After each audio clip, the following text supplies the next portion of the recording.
Powered by Riverside FM. UP Nation, if there was ever any position group that made me a little nervous, if you want to use the word concerned, you can use the word concerned. That'll be fair. This unit that we're about to talk about is the secondary, and it's probably the unit where I can't honestly say that there's a clear upgrade, but I can't honestly say that there is a clear downgrade as well. It's going to be one of those units where unless they sign a big-time corner to come in here or make a move somewhere via trade or whatever, I think it's going to have to be a wait-and-see type thing. I think it's going to have to be a wait-and-see type thing. I can't honestly say that our secondary has improved from last year. We've talked about the quarterback room. I see improvement there. We talk about the running backs. I see improvement there. Then we talk about the offensive line. You got to see improvements there. The tight end room, drafting Bartholomew, you got to see improvement there. Defensive line, you got to see improvement there. And then the linebacker squad as well. We added more depth. You've got to be able to see improvement there. But when it comes to the secondary, man, I'm just not quite sure. I'm not saying that it's bad. I'm not saying that it's not going to work. But if there is ever any unit where I can't put a stamp as an upgrade on the Minnesota Vikings, it would be their secondary. Now, the one thing that they did is bring back Byron Murphy. But here's the thing with Byron Murphy. Byron Murphy had a great season last year, UP Nation. You can't dispute that. Probably the best in his whole career. Definitely the best as a Minnesota Vikings. But on his resume, not that he was a scrub, but you're paying him a pretty good premium for that 1 year. Is that 1 year enough? Is that 1 year enough? UP Nation, Minnesota Vikings fans, Purple Gang, is it enough to hand out those dollars? Now, I'm on record saying the Minnesota Vikings had to do what they had to do with Byron Murphy Jr. That was the growing market in terms of what he could get in free agency. And I don't blame the Vikings for ponying up and writing him the check. But how good can Byron Murphy be? I think it's safe to say and realistic to say, can he put together 2 back-to-back stellar seasons? Can he piggyback off of his season last year and replicate it again this year, UP Nation? That's my question. It's not necessarily the dollars. Last year you had Stephon Gilmore, former Defensive Player of the Year. He was a long ways away from that last year, UP Nation. But he gave us some moments. He gave us a solid body at the starting cornerback spot. Stephon Gilmore played pretty good. I would say he was about average last year. Wasn't great, but wasn't necessarily bad. I thought the expectation for Stephon Gilmore was a little bit higher than what he performed. But Steph was okay. I have no problem with that. Steph was okay. We signed Shaq Griffin last year, 2024. I think Shaq Gilmore was supposed to come in as kind of a rotational piece.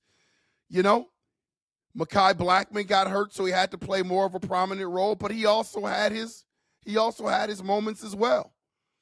I can't categorize him as any worse than average or any better than average. This is kind of what he was. The big loss last year was Mekhi Blackmon.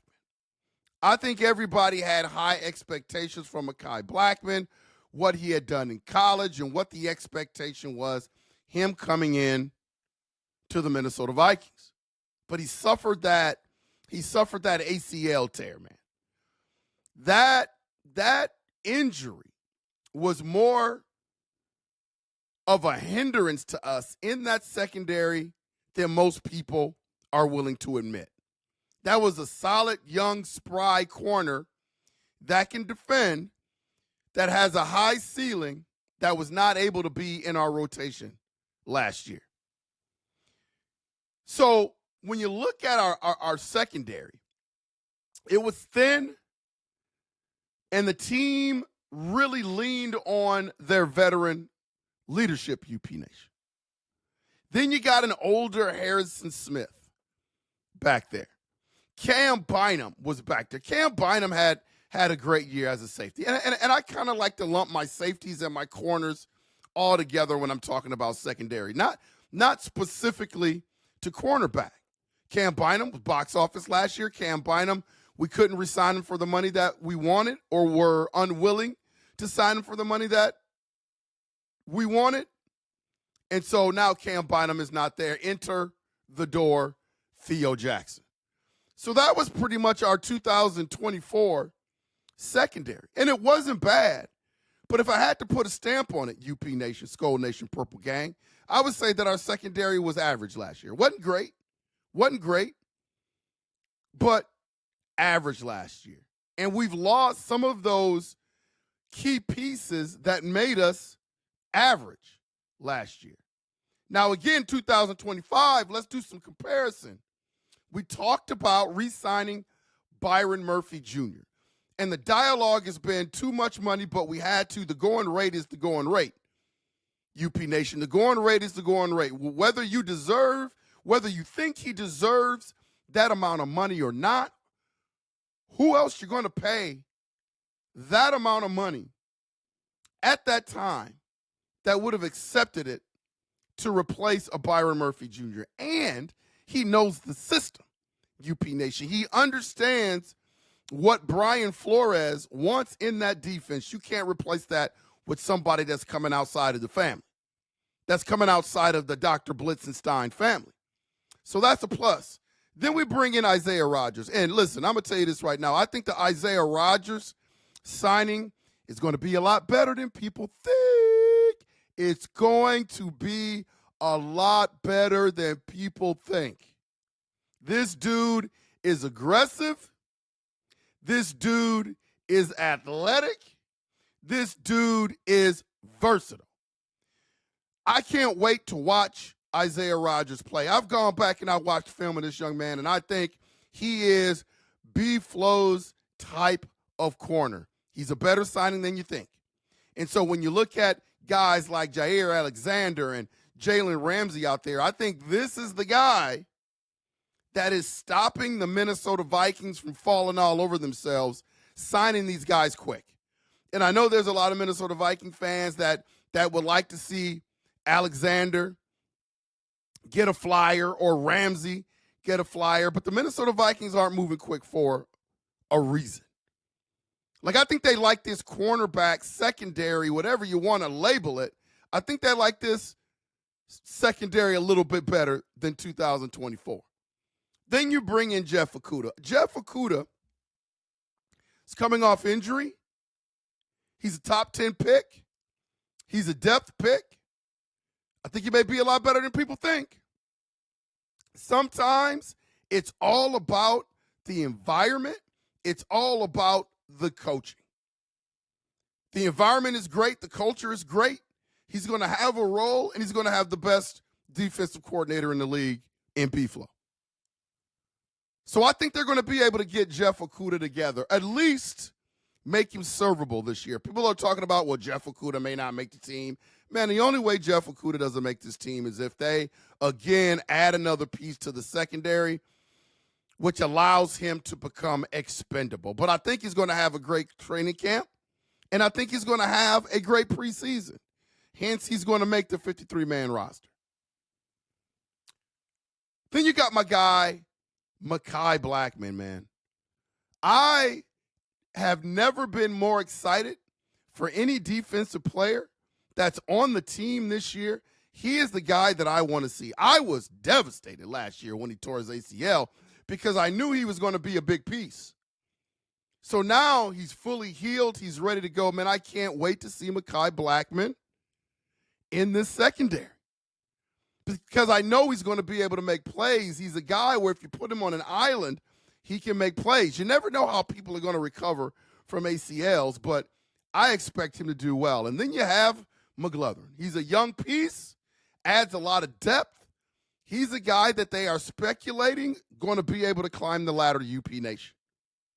So when I look at the 2024-2025 cornerback group and start to do some comparisons, I think it's going to be better, but I can't give it an upgrade.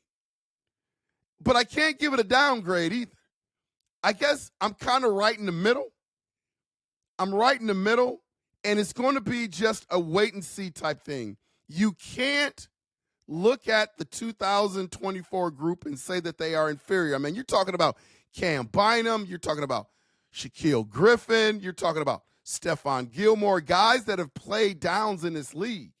And now you lose those pieces that weren't absolutely great last year, but they were serviceable last year for some unknown things this year. So to be fair, I just can't say it's an upgrade. But there are some areas where it will be an upgrade. You got scheme fit. You've got way more athleticism and speed. You've got guys that have played in similar systems, so you're going to have that system continuity at time, and then you're going to have roster flexibility. And as I think about it, UP Nation, the possible downgrade of the 2025-26 secondary is you really don't have that veteran savvy like you had last year. And then you have a lot of injury risk, especially with a guy like Mekhi Blackmon that you're counting on recovering from an ACL tear. It's going to be interesting to see, man. So if I had to, the verdict, as far as I'm concerned on this, is the Minnesota Vikings are about the same in the secondary. From 2024 to 2025, I give them about the same. Not an upgrade, not a downgrade either. But what do you think, UP Nation?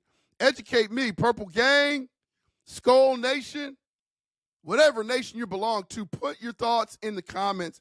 Let me know what you're thinking about the secondary. Are we worse? Are we better? We're about the same. Let me know. Please hit that like and subscribe button. It just takes a second.